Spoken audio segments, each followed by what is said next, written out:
Je vous laisse écouter ce qu'il dit, le ministre des Finances, et on revient juste après. J'ai entamé des négociations avec les Américains, je ne plaisante pas, car j'exige également que nous partagions les bénéfices tirés de la vente des terrains à Gaza, car nous avons dépensé beaucoup d'argent pour cette guerre. Et maintenant, sans plaisanter, nous avons terminé la phase de démolition, qui est toujours la première étape de la rénovation urbaine. Nous devons maintenant construire, ce qui est beaucoup moins coûteux.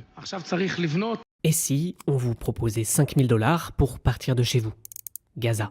Et si on vous offrait un jeton en échange de vos terres, temporairement, en attendant votre tour? Ou pas. Tout ça après 2 ans de guerre qui a tué plus de 60 000 personnes et détruit 90% des bâtiments.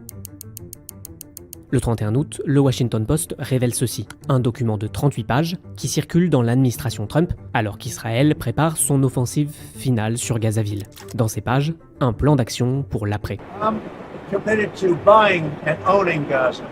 Voici l'histoire du plan de Donald Trump et de ses alliés pour déplacer le peuple palestinien de Gaza, transformer un théâtre de guerre en paradis au bord de l'eau et augmenter la valeur de Gaza de 0 à 324 milliards de dollars.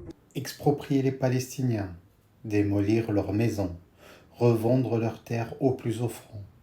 Le ministre israélien des Finances va encore plus loin. Il appelle même les États-Unis à investir dans ce marché macabre et partager les profits immobiliers. Et l'Occident? Silence complice. Ce n'est plus seulement une occupation, ce n'est plus seulement une colonisation. C'est la transformation d'un peuple martyrisé en opportunité économique.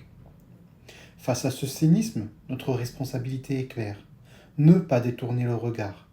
Comprendre, dénoncer et partager. Parce qu'aujourd'hui, plus que jamais, le savoir est une arme. Partage ce post. Dis-moi ce que tu en penses et abonne-toi à cette chaîne.